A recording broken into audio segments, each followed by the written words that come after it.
Vai pegando sua Bíblia, vai abrindo aí no livro de Juízes, capítulo 4. Hoje vamos falar sobre uma mulher que eu acho incrível, não tão falada, mas foi uma peça fundamental nas mãos de Deus. Vai chamando o povo, envia esse aviãozinho aí, para quem você quiser que participe com a gente aqui. Convida as amigas, principalmente aquelas amigas que se acham muito improváveis para que Deus use. Se acham muito pequenas, se acham muito inferiores, se acham sem recursos. Manda para essa amiga aí. Não seremos abalados. Confiando em nosso Deus e em seu eterno amor, não seremos abalados. Amém? Vamos lá? Abre aí sua Bíblia, Juízes 4. Deixa eu deixar a Nívia aqui em pausa. Abre lá sua Bíblia, Juízes 4. Vamos ler o capítulo todo, tá bom? Começa falando sobre Débora, que é outra mulher incrível que a gente fala muito, né? E depois a gente vai ver a história da mulher que a gente vai falar hoje. Vamos lá, Juízes capítulo 4. Diz assim: depois da morte de Eude, mais uma vez os israelitas fizeram o que o Senhor reprova. Assim o Senhor os entregou nas mãos de Jabim, rei de Canaã, que reinava em Azaor. O comandante do seu exército era Cícera, que habitava em Hassanete-Agorrim. Os israelitas clamaram ao Senhor, porque Jabim, que... Gente, minha vista tá embolando toda. Tô usando um óculos. Porque Jabim, que tinha 900 carros de ferro, os havia oprimido cruelmente durante 20 anos. Débora, uma profetisa, mulher de Lapidote, liderava Israel naquela época. Ela se sentava debaixo da tamareira de Débora. Gente, eu não tô conseguindo ler. Eu vou ler aqui na Bíblia do celular. Sabia? Que tristeza que a pessoa não tá conseguindo ler. Gente, a idade, né? Tá chegando a idade, gente. Que tristeza. Vou começar a comprar aquelas Bíblias com zoom. Com zoom não, com letra grande. Já viram? Vai ser o que tem pra hoje, gente.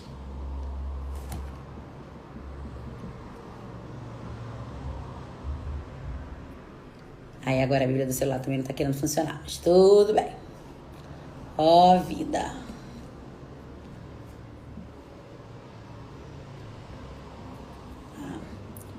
Juízes 4. Agora sim. E Débora, mulher profetisa, mulher de Lapidote, julgava Israel naquele tempo. Ela sentava-se debaixo das palmeiras de Débora, entre Ramá e Betel, nas montanhas de Efraim, e os filhos de Israel subiam a ela a juízo. E mandou chamar a Baraque, filho de Abinoão, de Quedes de Naphtali, e disse-lhe: porventura o Senhor Deus de Israel não deu ordem, dizendo: vai e atrai gente ao monte Tabor, e toma contigo 10.000 homens dos filhos de Naphtali e dos filhos de Zebulon? E atrairei a ti para o ribeiro de Quisson a Cícera, capitão do exército de Jabim, com seus carros e com a sua multidão, e o darei na tua mão. Então lhe disse Baraque: se fores comigo, irei, porém se não fores comigo, não irei. E disse ela: certamente irei contigo, porém não será tua a honra da jornada que empreenderes, pois a mão de uma mulher o Senhor venderá a Cícera. E Débora se levantou e partiu com Baraque para Quedes. Então Baraque convocou a Zebulon e a Naphtali em Quedes e subiu com 10.000 homens após ele, e Débora subiu com ele. E Éber, queneu, se tinha apartado dos queneus, dos filhos de Obabe, sogro de Moisés, e tinha estendido as suas tendas até o carvalho de Zanaim, que está junto a Quedes. E anunciaram a Cícera que Baraque, filho de Abinoão, tinha subido ao monte Tabor. E Cícera convocou todos os seus carros, 900 carros de ferro, e todo o povo que estava com ele, desde Araosete dos gentios até o ribeiro de Quizon. Então disse Débora a Baraque: levanta-te, porque este é o dia em que o Senhor tem dado a Cícera na tua mão. Porventura o Senhor não saiu adiante de ti? Baraque, pois, desceu do monte Tabor e 10.000 homens após ele. E o Senhor derrotou a Cícera e a todos os seus carros e a todo o seu exército ao fio da espada, diante de Baraque. E Cícera desceu do carro e fugiu a pé. E Baraque perseguiu os carros e o exército até Aroacete dos gentios, e todo o exército de Cícera caiu a fio de espada, até não ficar um só. Porém, Cícera fugiu a pé à tenda de Jael, mulher de Éber, queneu. porquanto havia paz entre Jabim, rei de Azor, e a casa de Éber, queneu. E Jael saiu ao encontro de Cícera e disse-lhe: entra, senhor meu, entra aqui, não temas. Ele entrou na sua tenda e ela o cobriu com uma coberta. Então ele lhe disse: dá-me, peço-te, de beber um pouco de água, porque tenho sede. Então ela abriu um odre de leite e deu-lhe de beber e o cobriu. E ele lhe disse: põe-te à porta da tenda, e há de ser que se alguém vier te perguntar: aqui há alguém? Responderás então: não. Então Jael, mulher de Éber, tomou uma estaca da tenda e lançou mão de um martelo, e chegou-se mansamente a ele e lhe cravou a estaca na fonte, de sorte que penetrou na terra, estando ele, porém, num profundo sono e já muito cansado, e assim morreu. E eis que, segundo Baraque a Cícera, Jael lhe saiu ao encontro e disse-lhe: vem e mostrar-te-ei o homem que buscas. E foi a ela, e eis que Cícera jazia morto, com a estaca na fonte. Assim, Deus naquele dia sujeitou a Jabim, rei de Canaã, diante dos filhos de Israel. E continuou a mão dos filhos de Israel a pesar e a endurecer-se sobre Jabim, rei de Canaã, até que exterminaram a Jabim, rei de Canaã. Se a gente parar para pensar naquele contexto de Antigo Testamento, a gente vai ver que as mulheres, se diz muito que as mulheres não tinham protagonismo naquela época, né? Mas Deus levanta muitas mulheres ao longo da história e ao longo do Antigo Testamento para fazer cumprir o seu plano, para fazer cumprir a sua vontade. Deus levanta mulheres como levantou Débora, e não havia resistência com a vida de Débora, né? Eles voluntariamente iam para Tamareira para se consultar com Débora, para que Débora os orientasse, os guiasse na palavra, para que Débora guiasse aquele povo. E a participação das mulheres, ela é muito decisiva ao longo da história, não só depois do Novo Testamento, em que Jesus restaura o plano original para a mulher, mas mesmo ao longo do Antigo Testamento, Deus levanta mulheres, usa mulheres poderosamente, e homens e mulheres do povo se submetem à liderança dessas mulheres, assim como era com Débora em Israel. E aí a gente vê um contexto em que Baraque recebe uma promessa do Senhor que ele ia derrotar Cícera, e mesmo assim ele fala para Débora: olha, se você for, eu vou, mas se você não for, eu não vou não. Ele dá uma covardada e Débora fala: eu vou com você, mas a honra de matar Cícera não será dada a você, será dada a uma mulher. E eu imagino que por Débora ser liderança ali naquela época, Baraque deve ter achado que seria Débora que mataria Cícera, mas não foi, né? O termo Ezer, que a Bíblia usa para descrever a mulher, também é usado para descrever o Espírito Santo, também é usado para descrever Deus como auxílio de Israel.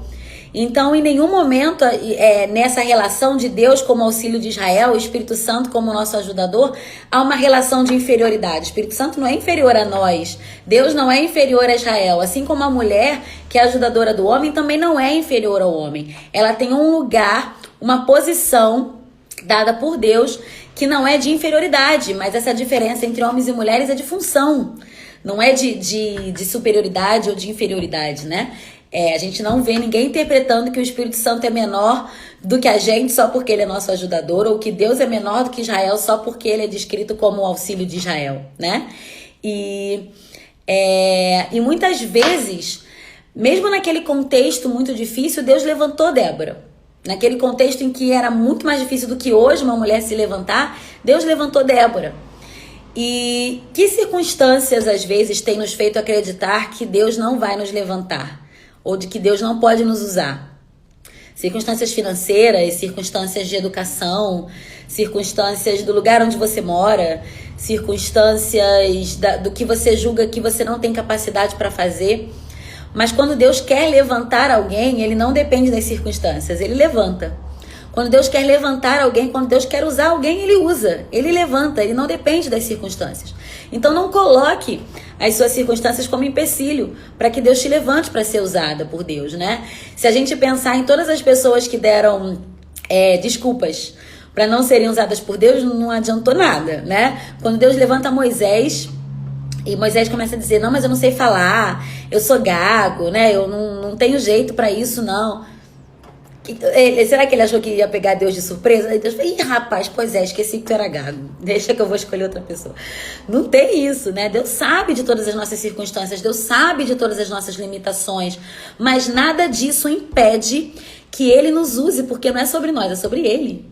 Não é sobre quem nós somos, não é sobre o que a gente pode fazer, é sobre ele, é sobre o que ele pode fazer, é sobre quem ele é. Amém? E nesse capítulo, então, tá havendo uma guerra entre a cidade de Azor e as tribos do norte de Israel. E Jabim havia oprimido Israel por 20 anos ali, os israelitas por 20 anos, resultado do próprio pecado de Israel. Deus permitiu essa opressão por 20 anos como resultado do próprio pecado. Era uma maneira de Deus fazer com que o povo se atraísse novamente, se virasse para ele novamente, pedisse socorro, clamasse a ele, porque o povo tinha voltado a fazer o que era mal. E através de Débora, então, Deus comissionou Baraque para liderar os israelitas e saírem dessa opressão, né? Só que por causa do recuo de Baraque, então, Débora, usada por Deus, falou, beleza, eu vou com você, mas a honra de matar Cícera não vai cair sobre a sua mão, não, vai cair sobre a mão de uma mulher. E naquela época era uma vergonha morrer pela mão de uma mulher. Tem até outros versículos, outros contextos que mostram que eles, os guerreiros preferiam ser mortos por traição, alguém da própria tribo deles matá-los, do que ser morto pela mão de uma mulher, que era muito vergonhoso para ele ser morto pela mão de uma mulher. E aí, nesse contexto, entra Jael. Baraque tinha lutado, todo o exército de Cícera tinha caído ao fio da espada, mas Cícera não, ele não conseguiu abater Cícera. Cícera fugiu a pé, né? A Bíblia diz que Cícera deixou o seu carro e fugiu a pé. E quem era então Jael? Que foi na casa de quem Cícera foi se esconder, né? Jael era esposa de Éber. É tudo que a gente sabe sobre Jael. Muito provavelmente era uma dona de casa, uma mulher simples, uma mulher do seu povo. Não era uma guerreira, né? As mulheres naquela época não faziam isso, não lutavam. Não era do exército, ela era uma dona de casa. Ela era mulher de Éber. É isso que a gente tem de informação sobre Jael. E de novo, o que você tem usado como desculpa ou como escudo para não ser usada por Deus? Porque você é uma simples dona de casa? Porque você não tem habilidades que você julga que outras pessoas têm? Que você é pequena demais ou insignificante demais para Deus te usar? E a gente vê aqui como Deus usou Jael, uma dona de casa, para trazer uma grande vitória para Jael, né? E Deus interviu de maneira poderosa, o exército todo morreu a fio de espada e Cícera ficou e fugiu e entrou na casa de Jael. E aqui eu queria que a gente refletisse um pouco sobre as coisas que Jael fez e que a gente pode fazer também. Primeira coisa que eu vejo que Jael fez é que ela reconheceu o tempo da oportunidade. Você imagina, você tá em casa lá, varrendo, lavando, passando, cozinhando, fazendo suas coisinhas.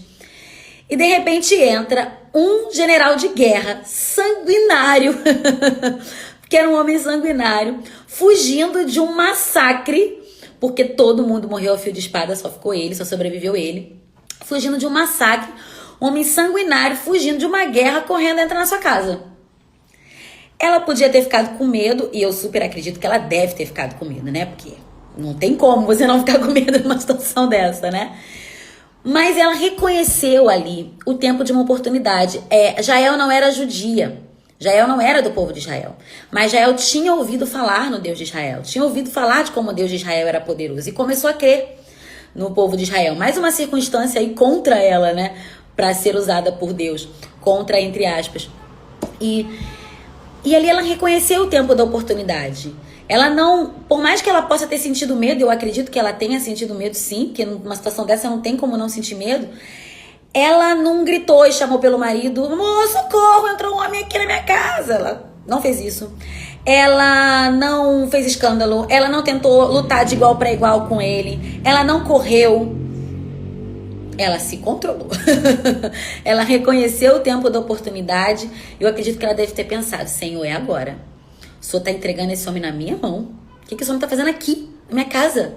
É agora. É agora que vai acabar essa guerra, acabar essa palhaçada. E a questão aqui é que Jael soube administrar muito bem os seus sentimentos, né? Eu imagino que ela deve ter ficado com muito medo, meio desbaratinada, mas o que a gente tem feito com os nossos medos? A gente tem confiado nossos medos a Deus ou a gente tem recuado diante das oportunidades que nos aparecem, nos deixando vencer pelo medo? A questão não é sentir medo, o medo é um mecanismo de proteção natural, mas a Bíblia diz que o verdadeiro amor lança fora todo medo.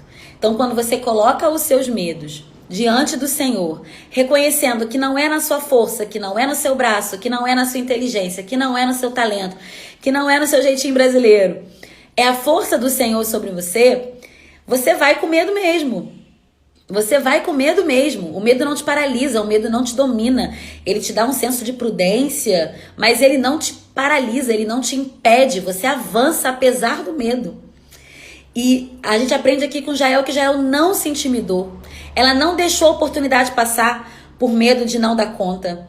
Ela não enfrentou aquele homem de igual para igual, porque ela sabia que ele ia perder. Ela estava tratando com um general de guerra. Ela ia bater boca com o cara. Rapidinho ela morria também. Ela não se intimidou, ela não se apavorou. Ela administrou seus sentimentos, administrou o seu medo e não perdeu a oportunidade que estava ali diante dela, né? E a segunda coisa que eu aprendo com Jael é que ela usa a sua aparente debilidade e a sua aparente... aquilo que seria contra ela, aquilo que seria um contra, seria algo que estaria contra ela, ela usa a seu favor. Porque, pensa bem, ele era um general de guerra. Se ela fosse tentar brigar, se ela fosse tentar gritar e chamar pelo marido, se ela fosse correr, esse cara ia matar ela. Ela não tinha como brigar com as mesmas armas que ele, com o mesmo talento que ele. Por quê? Porque ela não tem esse talento. Ela não era uma mulher de guerra, ela era uma dona de casa, né? Ela não tinha esse talento para brigar de igual para igual com ele. E o que ela usa a favor dela? Justamente aquilo que poderia ser tido como uma debilidade, justamente aquilo que poderia ser tido como uma desvantagem. Era essa palavra que eu estava procurando, desvantagem. Ela usa o que seria uma desvantagem a favor dela. Ela era mulher. O que mulher sabe fazer de melhor, gente? A gente sabe ser doce, a gente sabe acolher bem, a gente sabe receber bem as pessoas na nossa casa. Como dona de casa, ela sabe esse manejo, esse trato do dia a dia. Ela usou a doçura dela e a feminilidade dela, que aparentemente contra um homem de guerra seria uma desvantagem, ela usou a favor dela. Você pode ver que ela não ia ganhar na luta, né? Ela não ia ganhar na espada. Então, quando ele chega muito cansado, ela acolhe, ela não dá escândalo, ela entra, meu senhor. Opa, fica à vontade, querido. E outra coisa que eu aprendo aqui também com Jael, ela identifica a fraqueza do inimigo. Ele era poderoso? Ele era poderoso. Ele era um general de guerra. Mas ele estava cansado, ele estava fugindo. Ele estava com seu emocional debilitado, porque viu todo o seu exército morrer ao fio da espada, para um exército menos poderoso que o dele. E aí, o que ela faz? Ela identifica a fraqueza do inimigo e age em cima dessa fraqueza. Ele pede água, ela dá leite. Leite era o que eles chamam de melhor, aquela região produzia um leite muito bom. E era apreciado ali pelo povo daquela região, então... Ele pediu água, ela deu leite, ela ofereceu cama, ela ofereceu coberta, ela disse, entra meu senhor, querido, fofo, lindo da mamãe, vem aqui. Ela preparou todo um cenário para ele se sentir confortável. Ela identificou, ele entrou aqui porque ele sabe que aqui tem paz, porque ele sabe que a nossa tribo não briga com a tribo dele.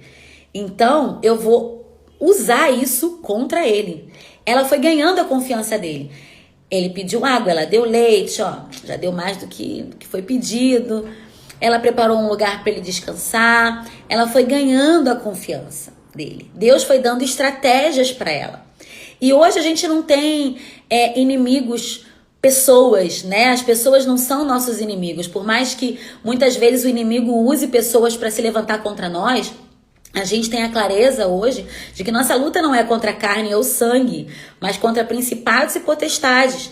Então a gente usa as armas espirituais, né?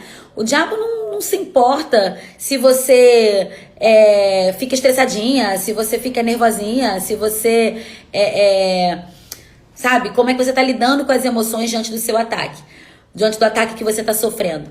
Mas quais são as armas que a gente tem, que não tem, e o diabo não tem como lutar contra? Oração, jejum. A palavra diz para nós sermos sóbrios e vigilantes, porque o diabo anda ao nosso derredor, querendo nos tragar. Contra as armas espirituais, nem o diabo, nem as pessoas que ele porventura possa vir a usar para se levantarem contra você, contra o teu ministério, contra a tua família, não há defesa contra isso. Eles não têm como se defender da oração, eles não têm como se defender do jejum, eles não têm como se defender quando você enche a tua casa de louvor, quando você está sendo afrontada, julgada, humilhada, e em vez de você murmurar e ir para a rede social reclamar, se fazer de vítima, você levanta um louvor na tua casa, você liga o louvor no último e passa o dia adorando a Deus, declarando a palavra, se enchendo da palavra, lendo a Bíblia, buscando estratégia. A Bíblia diz que, em Provérbios, né, que a sabedoria clama por ser ouvida. Não é impossível, pelo contrário, a sabedoria quer ser encontrada. Então você vai orar, você vai ler a Bíblia, você vai jejuar, você vai ouvir pregações, você vai se encher, se fortalecer nas armas do Espírito. E o Espírito vai liberar estratégia para você derrotar o seu inimigo. O Espírito vai te liberar estratégias, segredos, coisas que você não está enxergando na situação, mas Deus vai te fazer enxergar e vai te dar estratégia, assim como ele deu para Jael, a estratégia de conquistando a confiança de Cícera. Deus também vai te dar estratégia, mulher, para você guerrear pela tua casa, para você guerrear pela tua família, para você guerrear pelo teu ministério, para você lidar com os teus filhos desviados, para você lidar com afronta no trabalho, para você lidar com esse diagnóstico de morte, de doença que você recebeu. Em nome de Jesus, Deus vai liberar estratégia para você, mulher, estratégia do céu. Ora, busca, jejua, clama ao Senhor, Ele vai te dar estratégia para você vencer o inimigo. Ainda que você esteja pensando, mas eu sou tão fraca, eu sou tão pequena, eu comecei na fé agora, eu acabei de me converter, ainda não conheço nada. Jael também, ao que tudo indica, não era uma mulher muito experimentada na fé, não. Mas ela se colocou aos pés do Senhor e pensou, eu não vou deixar passar essa oportunidade. Eu vou guerrear com o que eu tenho. E Deus deu a ela sensibilidade e estratégia de identificar as armas do inimigo e usar isso contra ele. E aí a Bíblia diz que ele então dorme. E eu acredito que ele deve ter dormido muito em paz. Porque ele estava numa casa que, teoricamente, não era casa de guerra contra ele, né? Foi por isso, inclusive, que ele foi para lá. Só com uma dona de casa lá, que na cabeça dele, imagina, ia fazer o quê contra ele? Um general de guerra? Nada, né? Ela acolheu, deu leite, deu lugar para dormir. E ele dormiu. Eu acredito que ele deve ter dormido em paz, pensado, não, aqui eu tô seguro. Essa mulher vai me proteger, tô de boa aqui. E então Jael nos ensina aqui outra lição muito importante, que ela usou o que ela tinha em mãos. O que ela usou para matar Cícera? Ela usou uma estaca que prendia a tenda. Naquela época eles moravam em tendas, e as estacas que prendiam as tendas no chão, que deixavam as tendas firmes no chão, ela usou uma estaca daquela e um martelo de um trabalhador para enfiar a estaca mesmo no peito de Cícera e matar Cícera. Ela usou o que ela tinha. E ela usou o que ela sabia fazer. Por quê? Porque naquela época, essa facilidade que ela tinha para manusear a estaca, provavelmente é porque naquela época, geralmente era a tarefa das mulheres montar e desmontar as tendas. Se você pensar em Provérbios 14, que diz que a mulher sábia edifica a sua casa e a tola a derruba. Ó, pegou a chave? Pegou a chave? Eram as mulheres que geralmente eram responsáveis por montar a tenda, por edificar a tenda. A mulher sábia edifica o seu lar, a mulher sábia edifica a sua casa. E ela sabia manusear muito bem aquelas estacas, era aquilo que ela sabia fazer. Ela não foi pegar uma lança, ela não foi pegar uma outra arma do marido de repente. Se ela pensasse muito em algo que ela não sabia manusear, que ela não sabia fazer, ela ia perder o tempo da oportunidade, porque aquele homem podia acordar. E ela usou o que ela sabia fazer, ela usou o que ela tinha em mãos, ela usou o que ela sabia fazer. E ela pegou ali aquela estaca e feriu Cícera. E não foi no peito não, na verdade foi na cabeça, né? A Bíblia fala que foi na fronte. E ela golpeou Cícera, rachou a cabeça, furou e atravessou as têmporas. A Bíblia diz que o corte foi tão preciso que a estaca atravessou e afundou na terra. Aquele homem estava deitado e ela atravessou a estaca com tanta precisão e com tanta força que a estaca atravessou a cabeça e afundou na terra. Essa mulher teve muita força, teve muita precisão. Ela sabia que aquela seria a única chance. Se ela errasse aquele golpe e aquele homem acordasse e visse que ela estava tentando matá-lo, ele mataria ela, que ia morrer a ela. Então ela não podia perder a oportunidade. Então, num golpe só, com força, com precisão, uma dona de casa matou um general de guerra. Amada do Senhor, o Senhor é a tua força. Lá em Salmos 28 diz: o Senhor é a força do seu povo, também a força salvadora do seu ungido. Lá em Salmo 27 diz: o Senhor é a minha luz e minha salvação, a quem temerei? O Senhor é a força da minha vida, de quem me recearei? Essa mulher sabia que o Senhor era a força dela. Não importava que o inimigo era um general de guerra. O Senhor era a força de Israel. E ela sabia disso. E com muita força e com muita precisão, de uma vez, ela acabou com uma guerra. E talvez você esteja aí pensando: poxa, mas eu sou pequena, eu sou dona de casa, eu não sei. Como se ser dona de casa fosse ser pouca coisa, né, amiga? Vamos combinar aqui. Que gerenciar uma casa, um marido e filhos, dá um trabalho e tantas habilidades que você desenvolve nesse trabalho de gerenciar um lar, que Deus quer usar para a glória dele, que Deus quer usar no ministério, Deus quer te usar em outras áreas. Muitas coisas que você aprende e desenvolve, habilidades que você aprende e desenvolve gerenciando o seu lar, administrando o seu lar. Não é pouca coisa, não.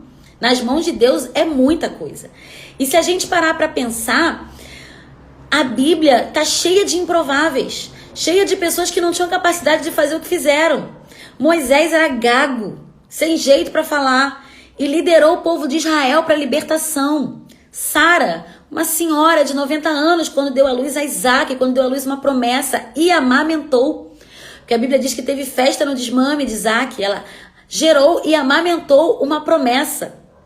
Se a gente lembrar de Jesus, Jesus foi concebido por uma virgem, que ainda ficou mal falada, né? Porque todo mundo achava que ela tinha, ó, né? Antes com José. E essa mulher, essa virgem, deu à luz ao Salvador. Uma prostituta entrou na linhagem de Jesus. Tantos improváveis que a Bíblia tem. Um perseguidor cruel da igreja virou o apóstolo, um dos apóstolos mais notáveis, mais importantes, que escreveu tantas cartas que resumem e nos ensinam sobre o Evangelho. Pedro, estressadinho, nervosinho, que negou Jesus, foi o primeiro bispo da igreja. A Bíblia está cheia de improváveis, para não falar sobre Davi, né? O pequeno que matou o gigante. E às vezes eu penso que talvez Davi tenha se inspirado em Israel, porque a história de Israel aconteceu antes. E Davi também não quis usar as armas de Saul. Davi era pequenininho, mas a armadura de Saul não ia caber nele, ele ia se atrapalhar. Davi não usou as armas de guerra do exército. Davi usou o que ele sabia fazer, que era uma pedrinha numa funda. Talvez Davi tenha ouvido falar da história de Israel e tenha se inspirado. Não, se uma dona de casa usou o que ela tinha, com a habilidade que ela tinha, e matou um general de guerra, eu também vou dar conta desse gigante, com as armas que eu tenho. O Senhor vai me abençoar, o Senhor vai à minha frente, porque ele não está vindo contra mim, ele está vindo contra o Senhor. E isso, mulher, eu queria que você lembrasse, e se você tivesse que decorar alguma coisa daquilo que você está ouvindo aqui hoje, é isso. Usa o descrédito ao teu favor. As pessoas não dão nada por você. As pessoas acham que você não vai ser capaz. As pessoas acham que você não vai dar conta de criar esse filho que Deus colocou na tua mão. As pessoas acham que você não vai dar conta desse casamento difícil que você está vivendo. As pessoas acham que você não vai dar conta desse ministério que Deus confiou na tua mão. As pessoas acham que você não vai vencer essa depressão. As pessoas acham que você não vai dar conta dessa perseguição no trabalho. As pessoas acham que você não vai dar conta de superar a dor desse divórcio. As pessoas acham que você não vai dar conta. Não, ela é pequena, ela é fraca, ela não vai dar conta não. É esse descrédito, porque quando Cícera foi procurar abrigo naquele lugar, ele jamais imaginou que ele ia ser morto por uma dona de casa. Ele jamais imaginou que ele ia ser morto por uma dona de casa, por uma mulher simples. Esse descrédito das pessoas, com a força do Senhor, você vai usar a teu favor. Você vai ser a arma improvável de Deus. De onde as pessoas menos esperam, a Bíblia diz que Deus usa as coisas loucas para confundirem as sábias. Para de se julgar pequena, para de se julgar inferior, para de se julgar menor. Se as pessoas de fora pensam isso é problema delas, isso não é problema seu. Você vai usar isso a teu favor. Quando elas menos esperarem, você já venceu, você já triunfou, você já fluiu nesse ministério, você já venceu nesse casamento, você já se levantou dessa cama de depressão, você já se levantou desse leito de morte. Deus já te abençoou, Deus já te usou, Deus já te deu estratégia, Deus já liberou a tua vida com poder para fluir no plano e no cumprimento da vontade dele. Usa esse descrédito ao teu favor. O que as pessoas pensam que você é capaz de fazer não é problema seu. O que você sabe que o Senhor pode fazer, apesar da sua pequenez, é com isso que você tem que se preocupar, é com isso que você tem que contar, na verdade. Não é a sua força, é o Senhor.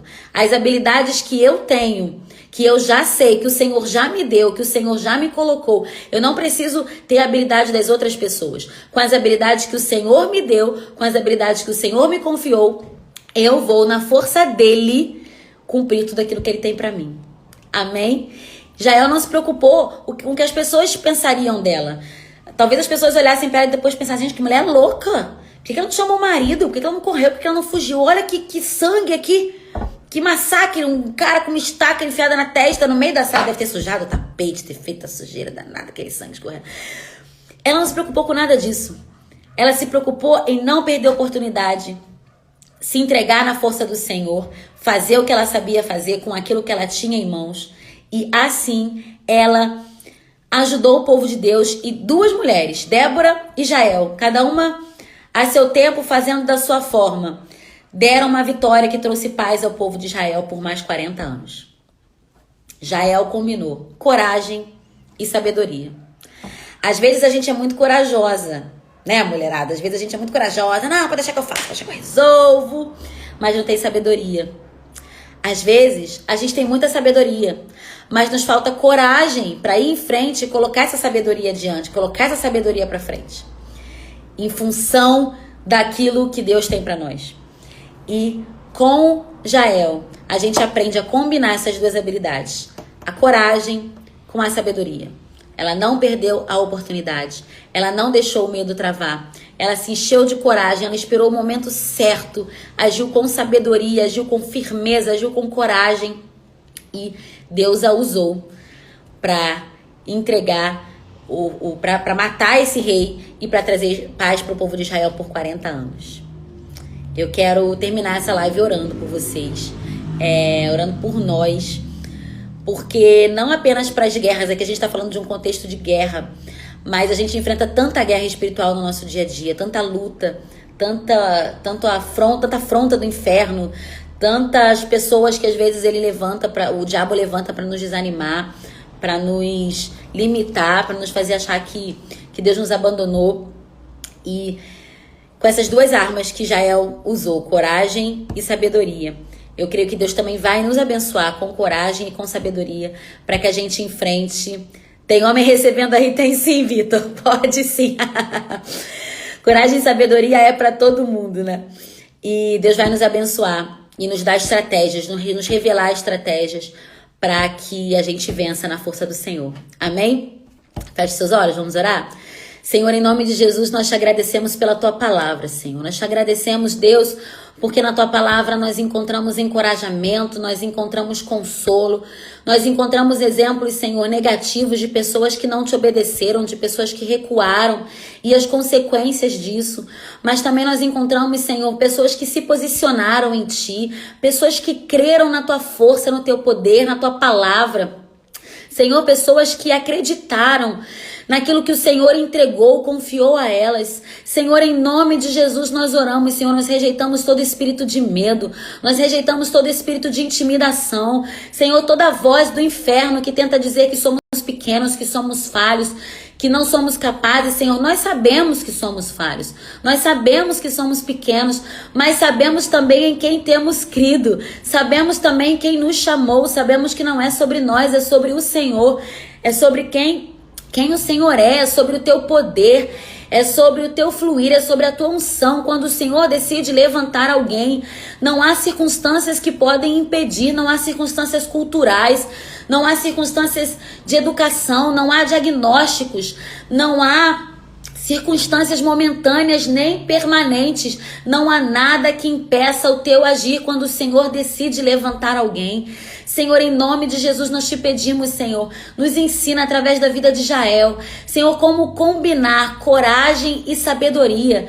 Senhor, em nome de Jesus, que venha a tua sabedoria do alto sobre nós. Senhor, nos ensina a buscar essa sabedoria, Senhor, em oração, em jejum, lendo a tua palavra, Senhor. A tua palavra diz que a fé vem pelo ouvir e ouvir a palavra de Deus. Senhor, nós queremos nos deleitar na tua lei, ter prazer na tua lei, sermos equipadas, sermos treinadas, sermos edificadas pela tua palavra, Senhor, para que quando o diabo venha a nós dizendo está escrito, nós possamos refutar e dizer, mas também está escrito. Não sejamos levadas, Senhor, por ventos de doutrina, não sejamos levadas por palavras enganosas, mas mulheres firmes na palavra, Senhor, mulheres decididas, mulheres posicionadas, Senhor, na tua palavra. Ah, Senhor, e nos dá coragem. Senhor, em nome de Jesus, repreendemos o espírito de medo, repreendemos, Senhor, esse espírito que tem prendido mulheres dentro de casa, sem exercer, Senhor, os seus ministérios, porque estão intimidadas, porque estão desanimadas,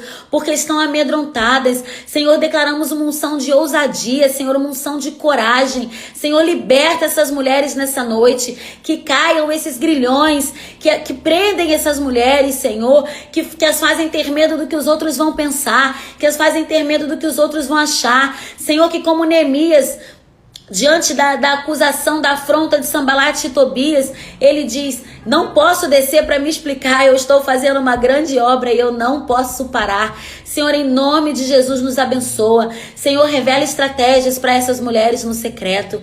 Ah, Senhor, mulheres que têm orado por seus filhos, por seus maridos, pelos seus lares. Mulheres que têm sofrido intimidação no seu ministério. Ah, Senhor, revela, Deus, revela no secreto. Oh, Senhor, quando elas estiverem te buscando, Senhor, dá sonhos. Oh, Senhor, dá palavras reveladas. Senhor, libera estratégias do céu, que elas saibam que só o Senhor poderia direcioná-las a isso. Ah, Senhor, se outras pessoas acharem que elas estão ficando loucas, Senhor, não importa, elas estão certas, Senhor, daquilo que ouviram de Ti, perseverarão, Senhor, na estratégia que o Senhor vai dar a elas. Senhor, mulheres, Senhor, durante essa semana serão visitadas pelo Senhor, receberão estratégias de guerra para vencer, Senhor. Em nome de Jesus, em nome de Jesus. Amém. Amém, gente. Essa live vai ficar salva. Não esquece de mandar para outra pessoa se você foi abençoado, homem, mulher, criança, cachorro, papagaio. Se você foi abençoado. E na quinta-feira de novo a gente se encontra. Já estamos aí com a programação também com convidadas. Mas não vou dar spoiler não, tá? Mais pra frente a gente vai revelando aos pouquinhos, tá bom? Um beijo, gente. Boa noite. Durmam com Deus.